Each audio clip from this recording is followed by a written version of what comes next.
네, 성경 말씀 보겠습니다. 성경 말씀은 신약 성경 마태복음 제5장 48절 말씀입니다. 네, 제가 읽겠습니다. 하나님께서 주신 말씀입니다. 그러므로 하늘에 계신 너희 아버지의 온전하심과 같이 너희도 온전하라. 아멘. 네, 산상수훈 설교를 계속하는데 작년 연말에 성탄절 그리고 송년 예배, 신년 예배 드리면서 잠시 쉬었습니다. 계속 이어서 하도록 하겠습니다. 오늘 읽은 말씀은 산상수훈 가운데서도 예수님께서 산상수훈을 들려주신 그 목적이 무엇인지 하는 것을 알려주는 그러한 말씀입니다. 그러므로 하늘에 계신 너희 아버지의 온전하심과 같이 너희도 온전하라. 이것이 산상수훈을 예수님께서 제자들에게 그리고 우리에게 주시는 목적인 겁니다. 오늘 그 목적에 대해서 함께 생각해 보도록 합니다. 하늘에 계신 너희 아버지, 바로 하나님 아버지를 의미하죠. 그런데 예수님께서는 제자들에게 하나님을 너희 아버지라고 그렇게 말씀하셨습니다. 우리는 당연히 하나님 아버지라고 부르죠. 기도할 때도 하나님 아버지, 이게 우리에게 익숙해져 있습니다. 당연합니다. 그렇지만은 그 당시에 유대인들 그리고 제자들에게 하나님을 아버지라고 부르는 것은 쉬운 것이 아니었습니다.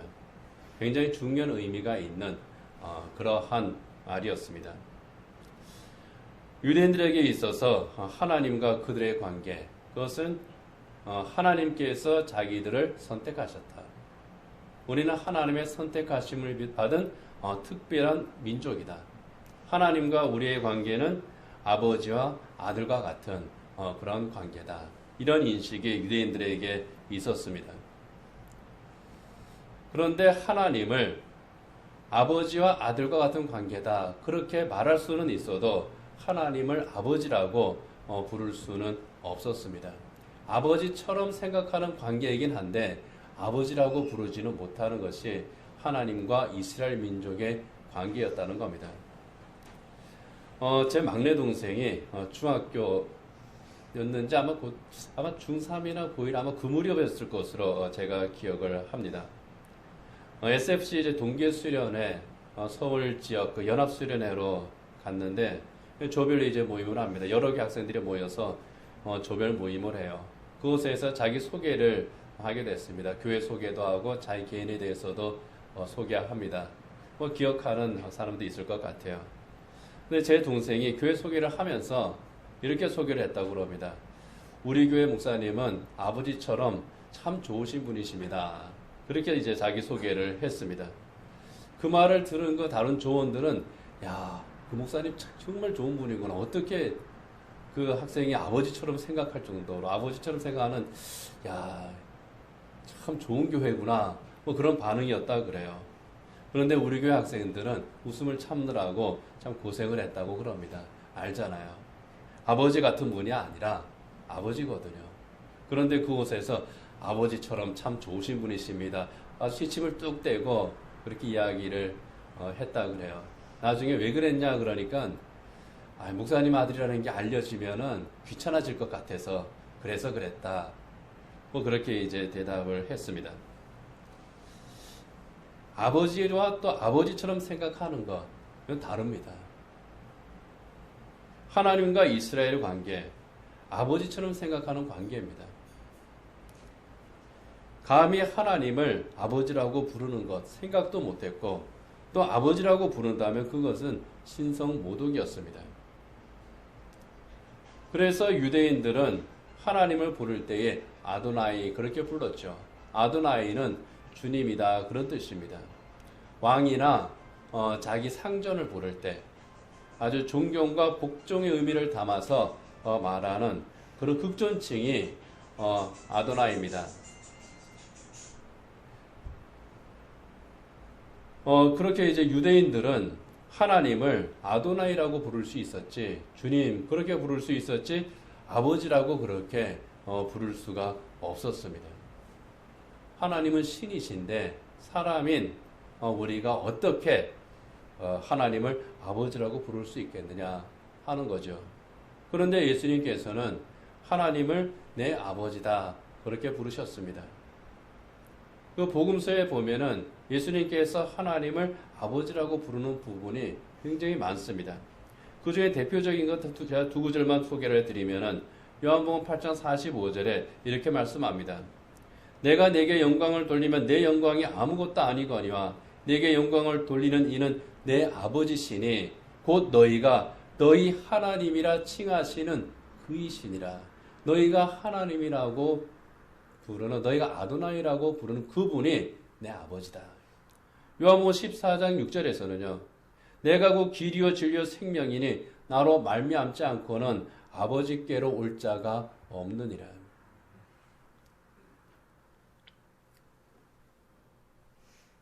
하나님의 아들이시기 때문에 당연히 하나님을 아버지라고 부르시는 겁니다. 그리고 제자들에게도 하나님은 너희 아버지다.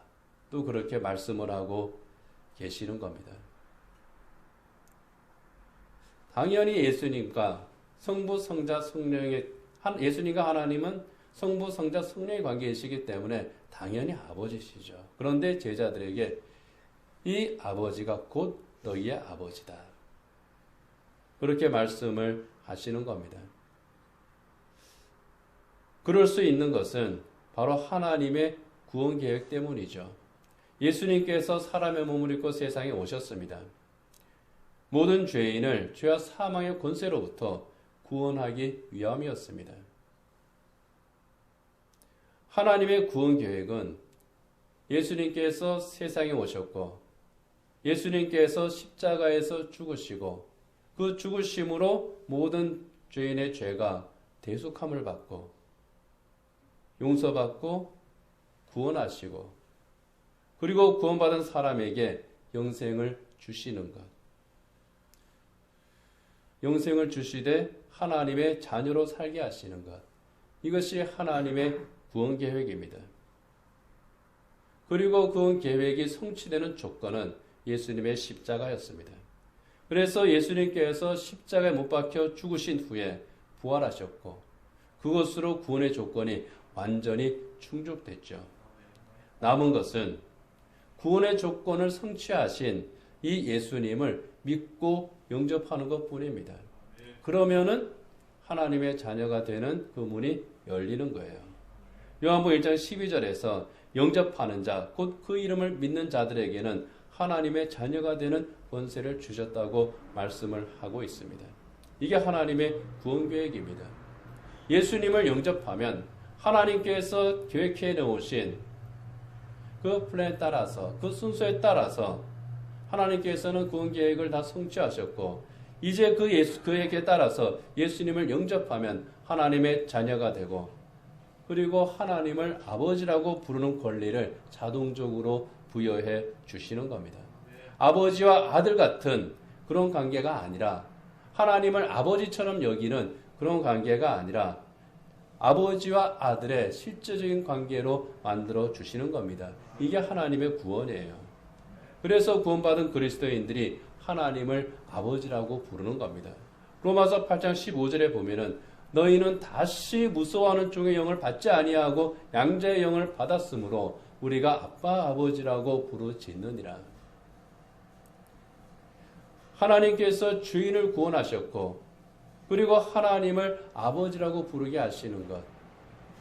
그 이유에 대해서 요한 1서에서는 그것은 전적으로 하나님의 사랑 때문이라고 말씀을 합니다. 보라 아버지께서 어떠한 사랑을 우리에게 베푸사 하나님의 자녀라 일컬음을 받게 하셨는가. 우리가 그러하도다. 그러므로 세상이 우리를 알지 못하면 그를 알지 못함이라. 아버지께서 하나님께서 어떤 사랑을 우리에게 베푸셔서 하나님의 자녀라 일컬음을 받게 하셨느냐. 우리가 그 사랑을 받지 않았느냐 하는 겁니다. 하나님께서 왜 우리를 사랑하시고 하나님의 자녀로 삼으셨는지 사실 우리는 알 수 없습니다. 구원 자격 시험을 치르신 것도 아니죠. 하나님께서 일일이 또 면접하신 것도 아닙니다. 하나님께서 작정하셨고 하나님께서 택하셨고 하나님께서 부르신 겁니다. 그리고 우리가 그 부르심을 듣고 응답했을 때, 예수님을 영접했을 때 하나님의 자녀로 삼으시는 겁니다. 하나님의 자녀임을 우리가 알게 하시는 거죠. 정확하게 말하면요. 이처럼 구원은 전적인 하나님의 은혜인 겁니다. 이렇게 하나님께서 하나님의 자녀로 삼으셨다는 것, 새로운 신분을 가진 자가 됐다는 거죠. 새로운 신분을 가진 새로운 존재가 되게 하셨다. 그런 의미입니다.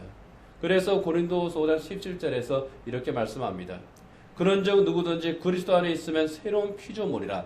이전 것은 지나갔으니 보라 새 것이 되었도다. 이전 것은 지나간 새로운 피조물이 되었다. 이 말은 전과 다른 그런 존재가 됐다. 그런 뜻입니다. 예수님을 알기 전과 예수님을 안 이후 존재가 달라졌다는 거예요. 예수님을 영접하기 전과 예수님을 영접한 이후 전혀 다른 새로운 존재가 되었다는 겁니다. 그게 새로운 피조물입니다. 로마서 6장 4절에서는 이 새로운 피조물에 대해서 이렇게 말씀합니다. 그러므로 우리가 그의 죽으심과 합하여 세례를 받음으로 그와 함께 장사되었다니 이는 아버지 영광으로 말미암아 그리스도를 죽은 자 가운데서 살리심과 같이 우리로 또한 새 생명 가운데에서 행하게 하려 함이라. 새 생명을 얻은 자, 새로운 피조물로서 그 안에서 행하게 하려 함이라. 살게 하려 함이라. 어떤 사람으로요? 하나님의 새 사람으로. 십자가 예수님과 함께 옛사람은 죽고 부활하신 예수님과 함께 새 생명을 얻은 하나님의 새 사람으로 다시 태어나고 새로운 신분으로 하나님의 자녀라고는 새로운 신분으로 새롭게 살게 하신다는 겁니다. 영화 배너를 보면은요, 참 인상적인 장면들이 굉장히 많지만은 의미 있는 장면들이 또 하나 있습니다. 그 주인공 배너가 친구 그 메살라의 그 배신으로 노예가 되죠. 노예가 되어서 로마군의 함대에서 노를 젓는 그런 신세가 됩니다. 죽을 때까지 노를 젓다가 죽는 거예요. 그런데 어느 날 이 로마군 함대가 적과 전투를 하게 됐습니다. 아주 그 치열하게 해전을 하는 가운데에서 배너가 그 젓고 있던 그 함선, 이게 사령관이 타고 있던 함선인데 그게 파손이 돼요. 부서지고 맙니다. 배너는 표류하던 함대 사령관 아리우스를 구해줍니다. 아리우스는 자기가 자기 함대가 완전히 패전한 줄 알고 자살하려 하는데 배너가 그걸 말리죠. 살려줍니다. 결과적으로 그 해전에서 승리했어요. 개선 장군으로 돌아갑니다. 아리우스가 자기를 살려준 배너를 자기의 양자로 삼습니다. 너 때문에 내가 살았다. 그래서 자기의 양자로 삼으면서 배너의 손가락에 반지를 끼워줘요. 이제 너는 내 아들이다. 아리우스의 양자가 되는 겁니다. 하루아침에 노예에서 로마 귀족의 아들이 됐습니다. 신분이 바뀌었습니다. 반지는 그 상징이에요. 더 이상 노예가 아니라 아리우스 가문의 후계자입니다. 로마 귀족의 모든 권리를 가진 자, 전혀 새로운 존재가 되는 겁니다.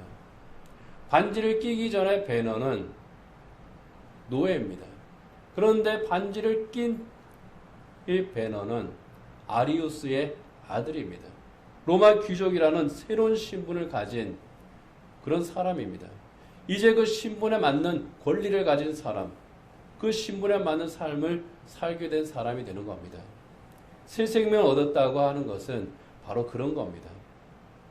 구원받은 그리스도인들은 죄의 노예에서 하나님의 자녀라고 하는 새로운 신분을 얻은 겁니다. 베너의 손가락에 아리우스의 반지가 끼워졌습니다. 그것은 로마 귀족 아리우스의 아들이라고 하는 그 신분의 상징입니다.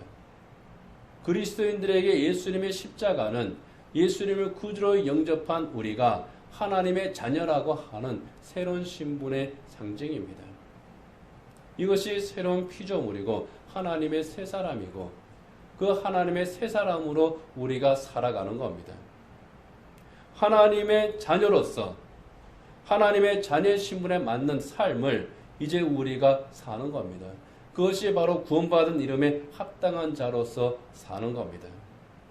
그것을 베드로전서 2장 24절에서는 죄에 대하여 죽고 의에 대하여 사는 것이라고 말씀을 합니다. 친히 나무에 달려 그 몸으로 우리 죄를 담당하셨으니 이는 우리로 죄에 대하여 죽고 의에 대하여 살게 하려 하심이라. 하나님의 새 사람, 하나님의 자녀, 죄에 대하여 죽고 의에 대하여 사는 삶을 살아야 하는 그런 존재라고 하는 겁니다. 우리 안에 있는 옛사람, 갈라디아 2장 20절의 말씀처럼 예수님의 십자가에 함께 못 박혀 죽었습니다. 이제 우리 안에는 내 죄를 대속하신 하나님의 아들 예수 그리스도를 믿는 그 믿음 안에서 사는 하나님의 새 사람, 하나님의 자녀라고 하는 새로운 신분의 사람으로 사는 바로 그 사람의 삶을 우리가 사는 겁니다. 알렉산더 대왕 앞에 탈영병이 한 사람 잡혀왔다고 그러죠. 알렉산더가 그 탈영병에게 이름을 물었습니다. 그랬더니 그 탈영병이 대답합니다. 알렉산더입니다. 네 이름이 알렉산더냐? 네, 맞습니다. 알렉산더가 그 병사를 풀어줬습니다. 그러면서 이렇게 말했다고 그러죠. 너는 이제부터 알렉산더라고 하는 이름을 버리고 살든지 알렉산더라고 하는 이름에 합당하게 살든지 둘 중에 하나를 선택하고 살아라. 알렉산더라는 이름을 버리든지 알렉산더처럼 살든지 그 이름에 합당하게 살든지 그 이름을 버리고 살든지 네가 선택해라 하는 겁니다.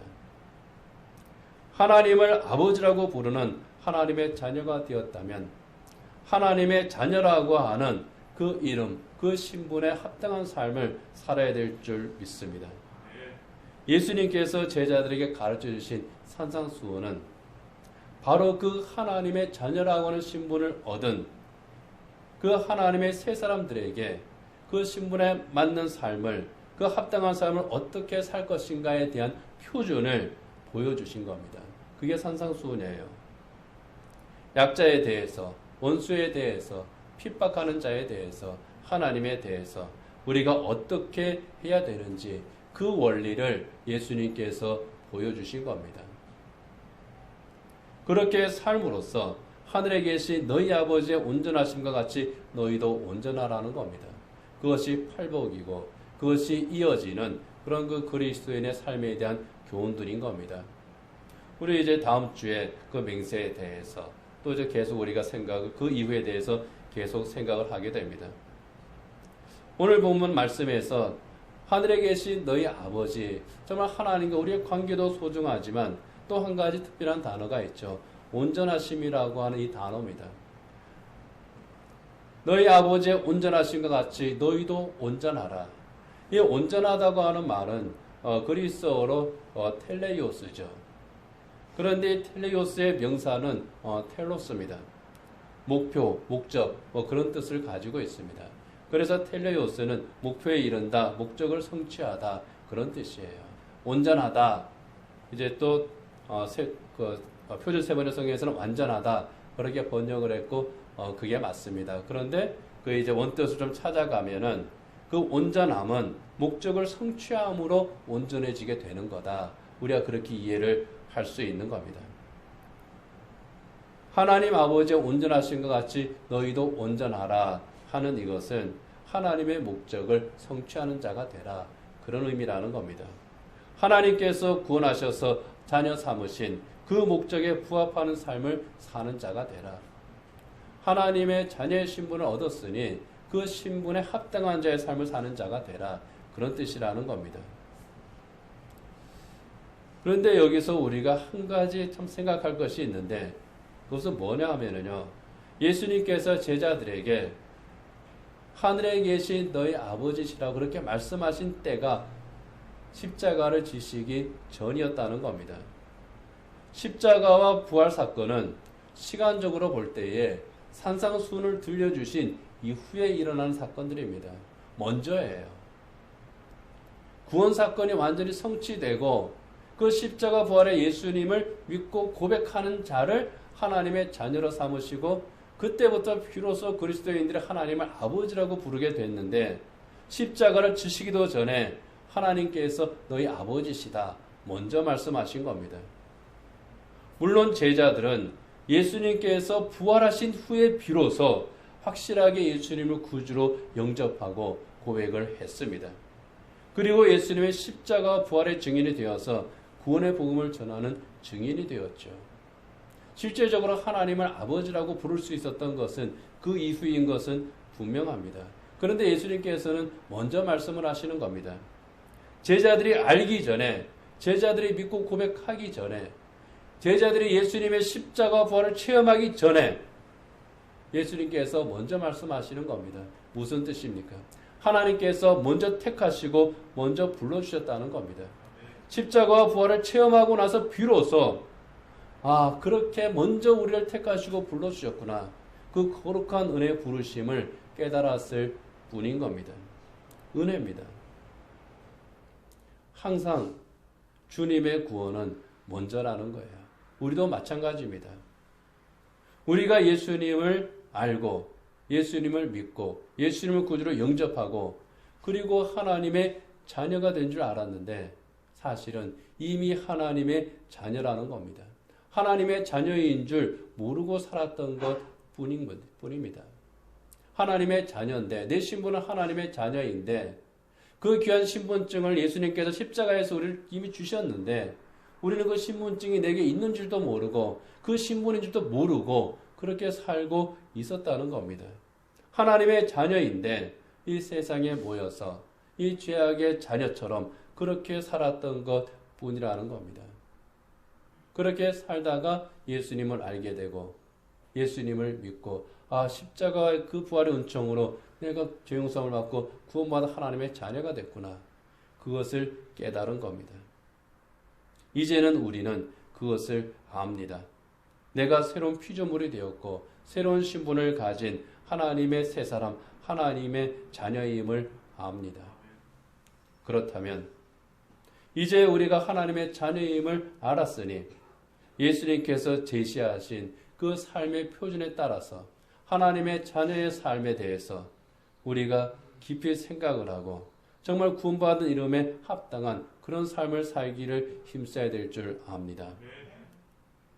하나님의 자녀로 우리가 산다는 것, 정말 하나님의 자녀의 이름에 합당하게 산다고 하는 것, 어떤 삶이겠습니까?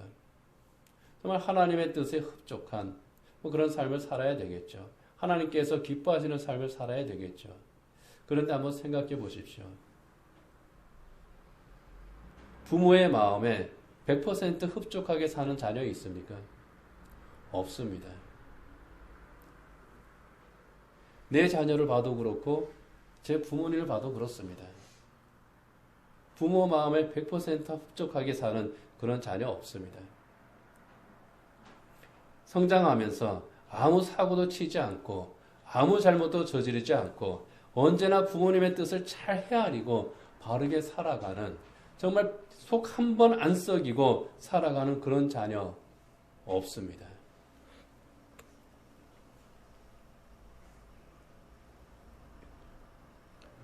자라면서 실수 많이 하죠. 잘못도 많이 저지릅니다. 혼날 짓도 참 많이 하죠. 부모 가슴에 못을 박기도 합니다. 아마 부모 가슴에 박은 그 못을 세어보면은 많을 거예요. 숫자의 차이만 있지 부모 가슴에 그 박은 못은 누구나 다 있습니다. 자녀는 그래요. 그냥 삐뚤삐뚤 살아가는 게 그런 자녀입니다. 그런데 부모는 어떻습니까? 그 자녀를 품죠. 그 자녀를 사랑하죠. 사고 쳤다고 해서 그 자식을 버리는 부모 있습니까? 잘못된 부모는 그렇겠죠. 그렇지만은 부모는 어떻습니까? 안 버립니다. 다른 사람들은 포기해도 부모는 포기하지 않습니다. 다른 사람들은 손가락질해도 부모는 절대로 손가락질 하지 않습니다. 기다리죠. 하나님 아버지께서 그렇습니다. 못난 자식을 기다리는 것처럼 기다리셔요. 자녀가 할 일은 뭡니까? 기다리는 그 부모에게 나가는 거예요. 잘못 살았더라도, 엉뚱한 짓을 했더라도, 그래도 돌아오기를 기다리죠. 거기로 돌아가는 겁니다. 하나님의 자녀이면서도 하나님을 떠나 살고 하나님의 자녀답지 못한 그런 삶을 살았다 할지라도 하나님께서는 기다리고 계시는 겁니다. 뭡니까? 아주 쉽게 말하면 너는 내 새끼야, 그거거든요. 탕자가 돌아왔을 때 아버지가 영접하며 말하잖아요. 뭐라고 말합니까? 죽었던 내 아들이 다시 살아 돌아왔다. 완전히 세상으로 볼 때에는 실패하고 부끄러워서 열심히 살다가 실패했으면 그래도 명분이라도 있는데 그것도 아니잖아요. 돈도 낭비했지, 시간도 낭비했지, 완전히 인생을 망가뜨린 정말 고개도 들 수 없는 그런 처지의 아들이 다시 돌아왔는데 품어주잖아요. 거기서부터 시작하는 겁니다. 중요한 것, 지금이라는 거예요. 지금부터 앞으로 어떻게 살 것이냐, 이게 중요한 겁니다. 우리는 하나님의 자녀입니다. 근데 우리가 하나님의 자녀로서 제대로 잘 살아왔으면 그래도 자랑스러울 텐데 그렇지 못한 것이 있어요. 그렇다고 해서 탕자가 내가 정말 나쁜 놈이고 내가 죄인이고 내가 세월을 낭비했고 아버지께로 돌아갈 때 면목이 없어. 그래서 나는 돌아가지 않을래. 이렇게 하면 그 탕자는 어떻게 됩니까? 진짜 완전히 망가지는 거예요. 멸망하는 거예요. 그러나 탕자가 어떻게 합니까? 그 순간에 그래도 내 아버지께로 돌아가자. 발걸음을 돌이키잖아요. 거기에서부터 시작하는 겁니다. 하나님을 아버지로 부르는 자로서의 삶, 언제부터입니까? 바로 지금부터인 겁니다.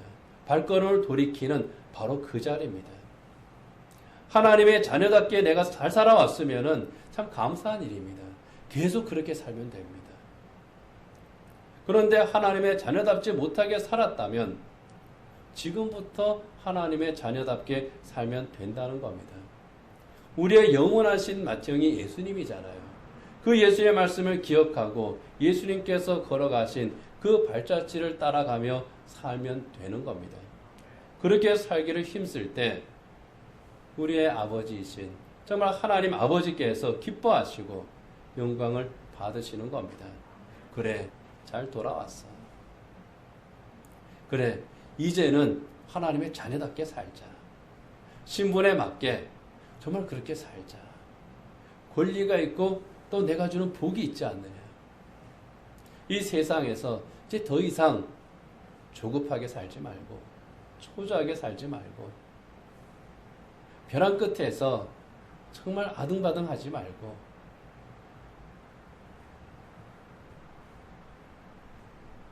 하나님께서 주시는 그 평강과 복, 이것을 선물로 받을 수 있는 그런 삶을 살자.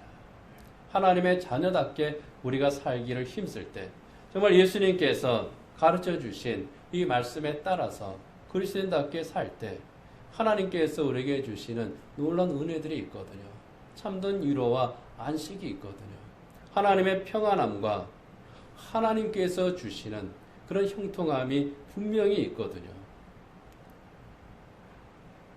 그 은혜의 약속들이 산상수훈에 있는 겁니다. 그래서 우리가 그것을 계속 살펴볼 겁니다. 산상수훈을 통해서 우리 주님께서 주시는 말씀을 따라서 정말 하나님을 아버지라고 부를 수 있게 하신, 그리고 그렇게 하심으로써 우리에게 주시는 놀라운 축복들을 우리가 생각하면서 이제 새해도 시작이 되었으니까 하나님의 자녀라는 이름에 합당한 그런 삶을 살아가는, 정말 그런 삶이 이제부터 새롭게 시작되는, 힘차게 하나님의 자녀로서 정말 새로운 피조물로서의 삶을 살아갈 수 있는 믿음의 형제 자매인 저와 여러분이 되기를 원합니다. 기도하겠습니다.